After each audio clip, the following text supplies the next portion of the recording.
کہ سائرس ایرانی ذوالقرنین تھا، اور پھر اس پر بھی اٹھائے جانے والے اعتراضات سائرس ایرانی کو ذوالقرنین تسلیم کرنے یا یہ نظریہ دینے والوں کو لاجواب کر دیتے ہیں۔ یوں آج تک یہ سوال ہی بنا رہا۔ آپ خود غور کریں، اگر یہ علماء، مفتیان، حضرت، شیوخ، علامہ وغیرہ کہلوانے والے یہ سب کے سب لوگ سچے ہوتے، یہ اللہ کے نمائندے ہوتے، تو اس معاملے میں یہ سب کے سب کیسے جھوٹے ثابت ہو گئے؟ جس کو انہوں نے ذوالقرنین ثابت کرنے کی ساڑ توڑ کوشش کی، اسی میں ناکام و نامراد ثابت ہوئے، جھوٹے، بے بنیاد اور غلط ثابت ہوئے۔ تو سوال یہ پیدا ہوتا ہے کہ یہ لوگ اللہ کے نمائندے کیسے ہو سکتے ہیں؟ جب یہ لوگ اللہ کے نمائندے ہیں ہی نہیں تو پھر یہ سوال ان لوگوں سے تو تھا ہی نہیں، کیونکہ یہ سوال تو اللہ سے ہے۔ اللہ کے علاوہ کوئی انسان کی رہنمائی نہیں کر سکتا۔ اس لیے جب یہ سوال ان لوگوں سے تھا ہی نہیں تو پھر یہ لوگ اس سوال کا جواب بھی کیسے دے سکتے تھے؟ کیونکہ یہ سوال تو اللہ سے تھا، یہ سوال تو اللہ سے ہے، اور اس کا جواب سوائے اللہ کے کسی کے پاس نہیں ہے۔ اس لیے سوال کے جواب کا اصل حقدار اللہ ہے۔ اگر اللہ کے علاوہ کوئی بھی اس کا جواب دینے کا دعوے دار بنتا ہے تو لا محالہ وہ مشرک اعظم تو ہو سکتا ہے، اپنی خواہشات کی اتباع کرنے والا اپنی خواہشات کو الہ بنائے ہوئے تو ہو سکتا ہے، مگر اللہ کا غلام ہرگز نہیں ہو سکتا، وہ اللہ کا نمائندہ ہرگز نہیں ہو سکتا، وہ مومن ہرگز نہیں ہو سکتا۔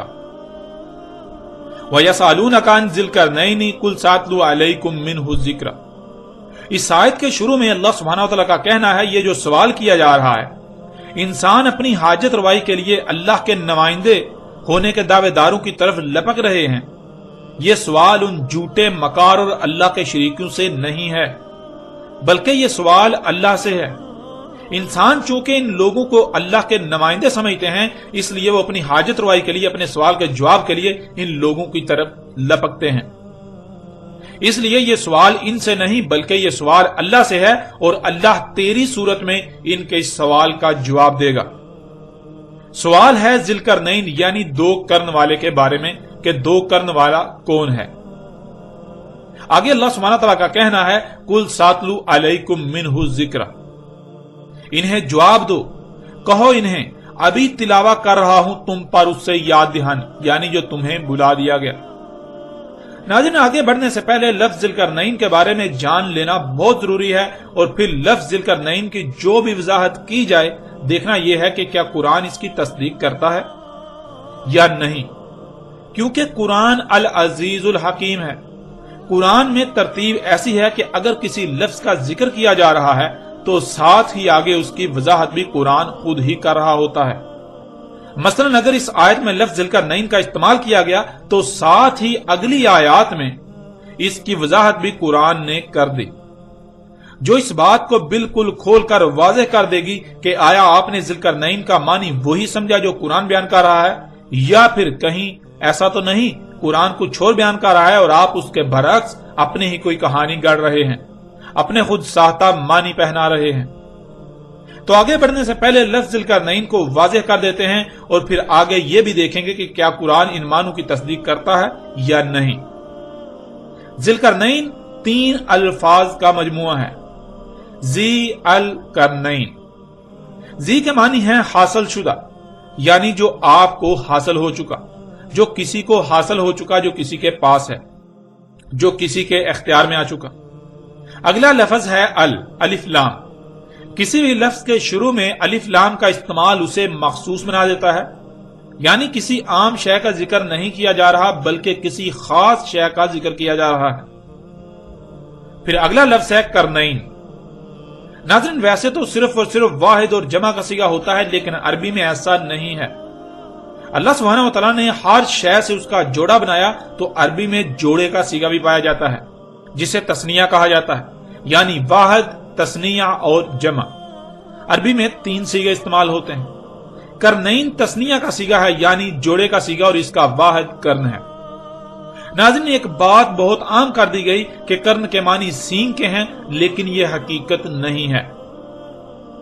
کرن عربی میں کہتے ہیں ایک شے کے بیک وقت 2 ظہور ہونا۔ یہ خصوصیت عموماً سینگ میں پائی جاتی ہے کہ سینگ کا بیک وقت 2 مقامات پر ظہور ہوتا ہے، اس وجہ سے سینگ کو بھی عربی میں کرن کہا جاتا ہے۔ لیکن اس آیت میں نہ صرف دو قرن کا ذکر کیا جا رہا ہے بلکہ شروع میں ال کا استعمال کیا گیا، جس کا مطلب ہے کہ یہاں کسی عام دو قرن کا ذکر نہیں بلکہ خاص دو قرن کا ذکر کیا جا رہا ہے۔ یہ کوئی مخصوص دو قرن ہے، اور پھر یہ بات بھی کسی سے ڈکی چھپی نہیں ہے کہ سورج کے مقام طلوع یا مقام غروب کو عربی میں قرن کہا جاتا ہے، اور اسی وجہ سے قرن کہا جاتا ہے کیونکہ سورج جہاں آپ کو غروب ہوتا ہوا نظر آ رہا ہوتا ہے وہیں سے وہ ایک دوسری قوم پر طلوع ہوتا ہوا بھی نظر آ رہا ہوتا ہے، یعنی سورج کے بیک وقت اس مقام پر دو ظہور ہوتے ہیں۔ اس وجہ سے سورج کے مقام طلوع یا مقام غروب کو قرن کہا جاتا ہے۔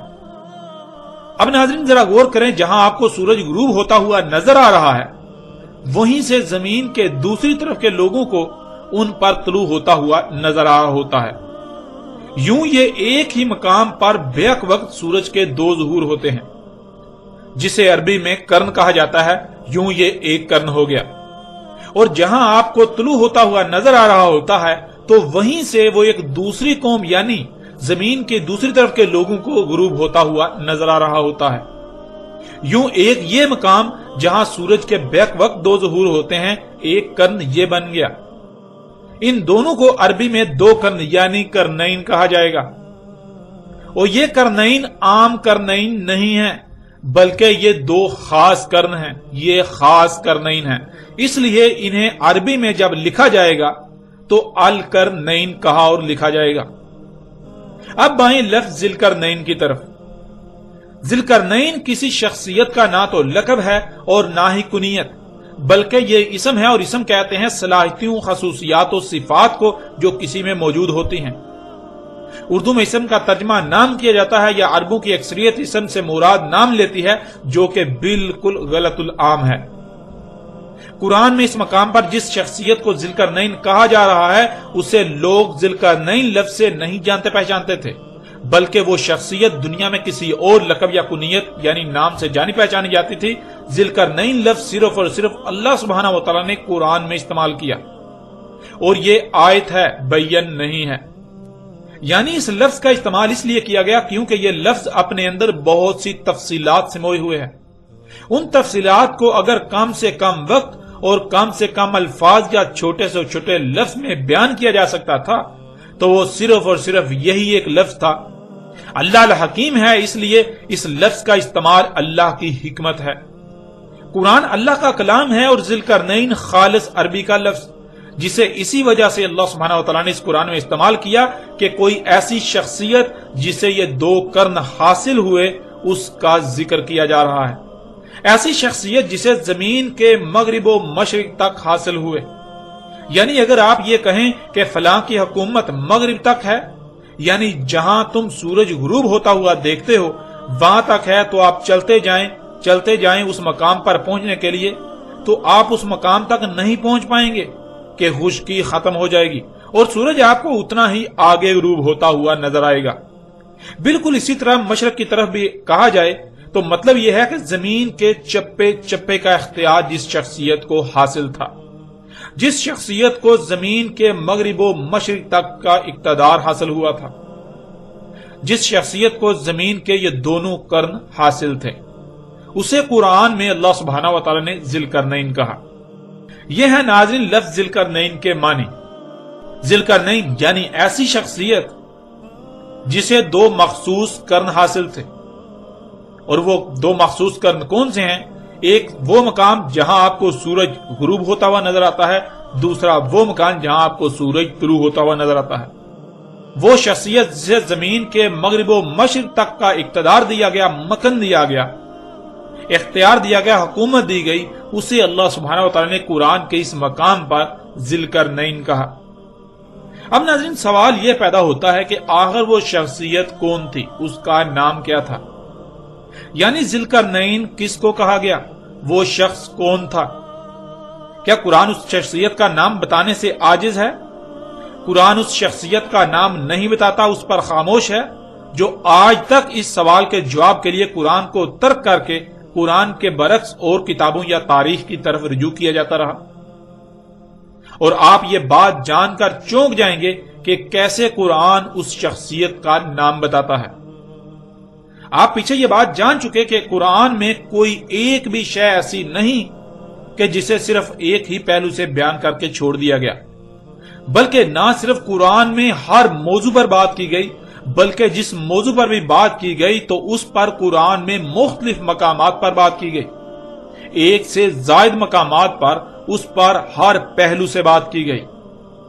ایک مقام پر اس کا کسی ایک پہلو سے ذکر کیا گیا تو دوسرے مقام پر کسی دوسرے پہلو سے اس پر بات کی گئی، اسی طرح باقی مقامات پر بھی مختلف پہلو سے اس طرح بیان کی گئی، یہاں تک کہ ہر پہلو سے اس بات کو، اس شے کو سامنے نہیں لے آیا گیا۔ ناظرین، بالکل اسی طرح اس مقام پر قرآن میں ایک شخصیت کا ذکر کیا جا رہا ہے تو اس مقام پر اس کا ایک پہلو سے ذکر کیا جا رہا ہے۔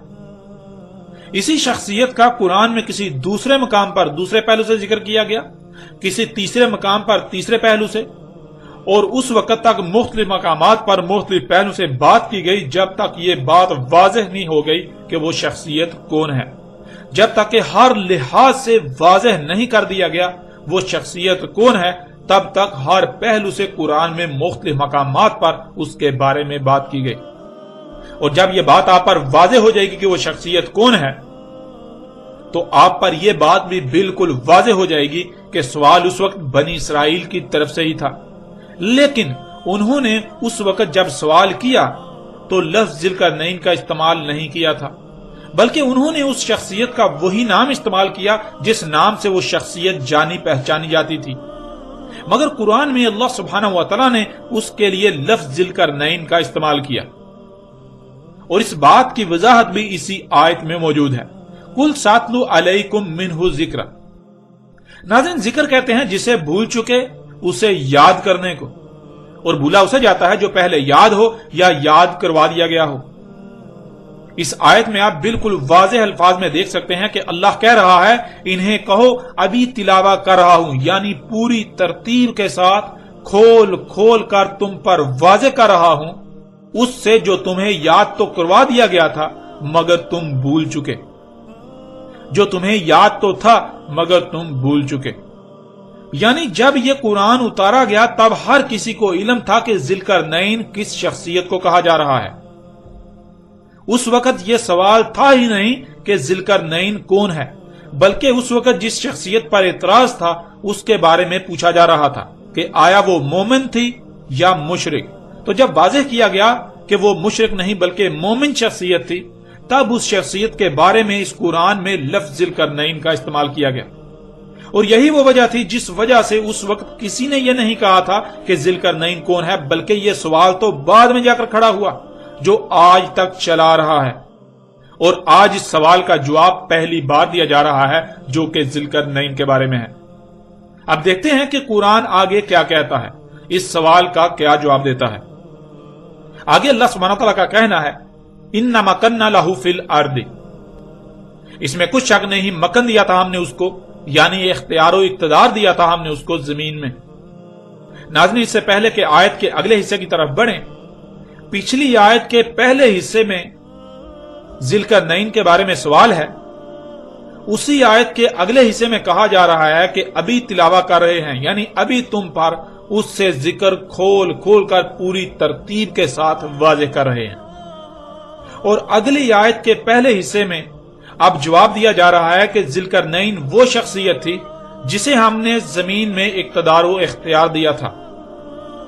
آگے بڑھنے سے پہلے یہ جاننا ہوگا کہ کس کو زمین میں اقتدار و اختیار دیا گیا، کس کو زمین میں مکن دیا گیا، یعنی کس کو زمین میں حکومت دی گئی۔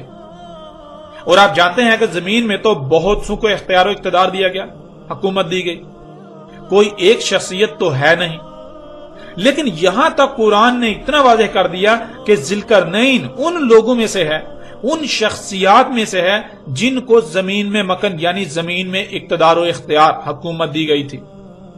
یوں کھرب ہا کھرب میں سے صرف سینکڑوں یا ہزاروں شخصیات پیچھے رہ جاتی ہیں، وہ شخصیات جن کو زمین میں حکومت دی گئی، جس سے ذوالقرنین کی پہچان بہت حد تک آسان کر دی گئی۔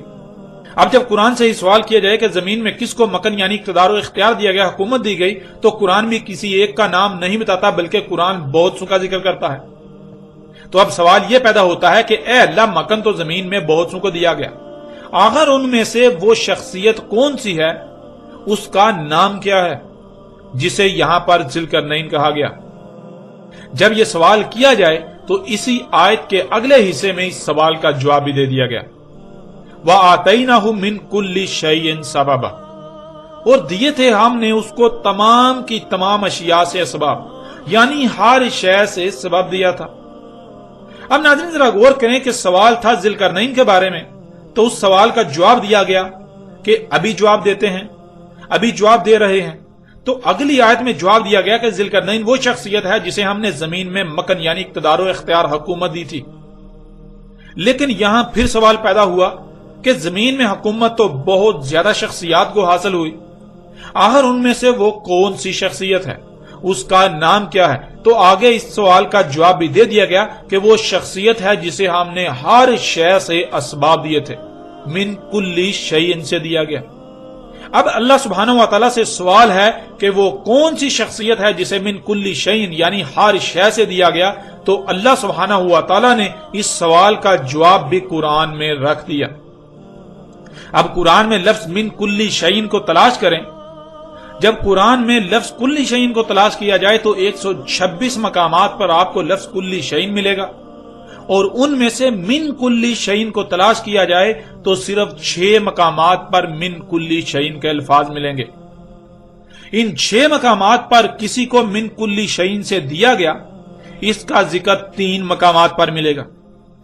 پہلا مقام یہی سورہ الکہف کا مقام ہے جو کہ سوال ہے، اور دوسرا مقام سورہ نمل کی آیت نمبر 16 ہے، جس میں سلیمان علیہ السلام کا ذکر کیا جا رہا ہے، اور سلیمان علیہ السلام خود اس بات کا اقرار کر رہے ہیں کہ انہیں من کلی شیء سے دیا گیا۔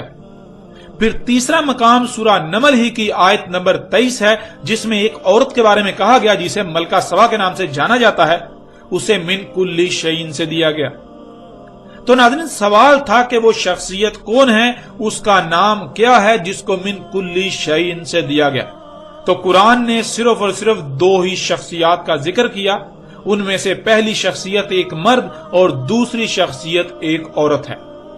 اللہ سبحانہ و تعالیٰ نے مرد کا باقاعدہ نام بیان کیا کہ وہ سلیمان علیہ السلام ہیں، اور عورت کا نام بیان نہیں کیا، اور ویسے بھی ذوالقرنین ایک مرد تھے نہ کہ عورت۔ تو اگر ذوالقرنین ہیں تو وہ اللہ سبحانہ و تعالیٰ کے کلام قرآن کے مطابق سلیمان علیہ السلام ہیں۔ سلیمان علیہ السلام ہی وہ شخصیت ہیں جسے زمین کے انگ انگ پر اقتدار و اختیار دیا گیا، زمین کے انگ انگ میں حکومت دی گئی، جنہیں زمین کے دونوں مخصوص کرن حاصل تھے، یعنی زمین کے مغرب و مشرق تک ان کی حکومت تھی۔ یوں ذوالقرنین جس کو 2 مخصوص کرن حاصل تھے وہ سلیمان علیہ السلام تھے، نہ کہ کوئی اور۔ ناظرین یہاں تک اگر غور کیا جائے تو قرآن نے اپنے دعوے کے عین مطابق اس سوال کا بالکل کھول کر جواب دے دیا کہ ذوالقرنین سلیمان علیہ السلام ہیں۔ سلیمان علیہ السلام ہی وہ شخصیت ہیں جنہیں زمین کے مغرب و مشرق تک کی حکومت دی گئی، اقتدار و اختیار دیا گیا، مکن دیا گیا، جنہیں زمین کے 2 مخصوص کرن حاصل تھے۔ اللہ سبحانہ و تعالیٰ نے قرآن میں نہ صرف ہر سوال کا جواب رکھ دیا بلکہ اسے ہر پہلو سے پھیر کر انسانوں کے سامنے لے آئے مسئلوں سے۔ وہ لوگ جو قرآن کو چھوڑ کر اس کا متبادل کرتے ہیں، پھر ان متبادل کی طرف رجوع کرتے ہیں اپنے مسائل کے حل کے لیے، تو قرآن کے علاوہ کون ہے جو ان کے کسی بھی سوال کا جواب دے سکے؟ اگر کوئی ہے تو جائیں اس سے جواب حاصل کر لیں اگر یہ لوگ سچے ہیں۔ اب آپ خود غور کریں کہ جب اللہ سبحانہ وتعالی نے اس قدر آسان اور واضح الفاظ میں اس سوال کا جواب قرآن میں دے دیا، تو پھر وہ لوگ جو آج تک قرآن کی ترجمانی کے دعوے دار بنے ہوئے تھے اور بنے ہوئے ہیں، جو اللہ کی نمائندگی کے دعوے دار بنے ہوئے تھے اور بنے ہوئے ہیں، اپنے نام کے ساتھ بڑے بڑے القابات لگاتے ہیں، اونچی اونچی مسندوں پر بیٹھتے ہیں، اور لوگوں کے مال سے اپنی اور اپنی ذریت کے پیٹ پالتے ہیں، دین کا لبادہ اوڑھ کر دین کے ساتھ ہی کھلواڑ کرتے ہیں۔ ان کی حقیقت کیا ہے آج آپ کے سامنے ہے۔ ان کو کس نے یہ اختیار دیا کہ جو یہ آج تک کہتے آئے کہ قرآن میں ذوالقرنین کا ذکر تو آیا ہے لیکن یہ نہیں بتایا گیا کہ ذوالقرنین کون ہے؟ یہ ان کو کس نے اختیار دیا؟ کیا یہ لوگ سچے ہیں اور قرآن جھوٹا ہو گیا؟ اللہ جھوٹا اور یہ لوگ سچے ہیں؟ ان لوگوں نے کس طرح اللہ پر اور قرآن پر بہتان تراشی کی، ان لوگوں نے کس طرح اللہ پر بہتان باندھنے کی جرت کی، ان لوگوں نے کس طرح قرآن پر بہتان عظیم باندھنے کی جرت کی۔ ناظرین، آپ جان چکے ہیں کہ اللہ سبحانہ وتعالی نے سورہ الکہف کی ان آیات میں بالکل واضح الفاظ میں بتا دیا کہ ذی القرنین کون تھا۔ وَيَسْأَلُونَكَ عَنْ ذِي الْقَرْنَيْنِ، سوال کیا جا رہا ہے ذی القرنین کے بارے میں، اور آگے کیا کہا جا رہا ہے؟ قُلْ سَأَتْلُو عَلَيْكُم مِّنْهُ ذِکْرًا، آگے کہا جا رہا ہے کہ ان کو کہو ابھی تم پر تلاوت کر رہے ہیں، کھول کھول کر واضح کر رہے ہیں اس سے ذکر، اس سے یاد دہانی، یعنی کہ ذی القرنین کون ہے ابھی بتا رہے ہیں۔ اور پھر آگے بتایا جا رہا ہے اِنَّا مَكَنَّا لَهُ فِي الْأَرْضِ، اس میں کچھ شک نہیں ذی القرنین وہ تھا جسے ہم نے مکن دیا تھا زمین میں اقتدار و اختیار دیا تھا۔ اب جب غور کیا جائے تو بہت سی شخصیات ایسی سامنے آتی ہیں جن کو زمین میں اقتدار و اختیار دیا گیا، زمین میں مکن دیا گیا۔ اس لیے یہاں یہ سوال پیدا ہوتا ہے کہ آخر ان میں سے وہ کون سی شخصیت تھی جسے ذی القرنین کہا گیا؟ تو آگے اسی سوال کا جواب اللہ سبحانہ وتعالی نے دے دیا، وَآتَيْنَهُ مِن كُلِّ شَيْءٍ سَبَبًا، ذی القرنین وہ شخصیت تھی جسے نہ صرف زمین میں مکن دیا گیا بلکہ اس سے تمام کی تمام اشیاء سے اسباب دیے گئے، اسے من کل شیء سے دیا گیا۔ اور جب قرآن سے سوال کیا جائے کہ وہ کون سی شخصیت ہے جسے من کل شیء سے دیا گیا، تو قرآن صرف اور صرف دو شخصیات کو سامنے لاتا ہے، ان میں سے ایک مرد اور دوسری عورت، ایک کا نام بیان کرتا ہے اور دوسرے کا نام بیان نہیں کرتا۔ پہلی جس شخصیت کو قرآن سامنے لاتا ہے وہ سلیمان علیہ السلام، اور دوسری شخصیت ایک عورت ہے جس کا قرآن نام بیان نہیں کرتا۔ یوں آپ نے دیکھا کہ اللہ سبحانہ وتعالی نے سورہ الکہف کے اس واقعے میں پہلی 2 آیات میں ہی یہ واضح کر دیا کہ ذی القرنین کون تھا، باقاعدہ اس شخصیت کا نام تک بتا دیا، اور خود کو اللہ کے نمائندے کہنے والے انسانوں کی رہنمائی کے دعوے دار آج تک اس سوال کا جواب نہ دے سکے۔ اب آپ خود غور کریں اور اندازہ لگائیں کہ ان لوگوں کی حقیقت کیا ہے۔ یہ جہالا جو کہ اپنے آپ کو علماء کہتے ہیں، اللہ کے نمائندے کہتے ہیں، ان کی حقیقت کیا ہے یہ بھی بالکل کھل کر آپ پر واضح ہو چکی۔ ناظرین، بڑھتے ہیں آگے اور آپ کے سامنے رکھتے ہیں کہ صرف اتنا ہی نہیں بلکہ اور بہت سے پہلوں سے بھی اللہ سبحانہ وتعالی نے قرآن میں بالکل کھول کھول کر واضح کر دیا کہ ذی القرنین سلیمان علیہ السلام تھے۔ بڑھتے ہیں ان پہلوں کی طرف۔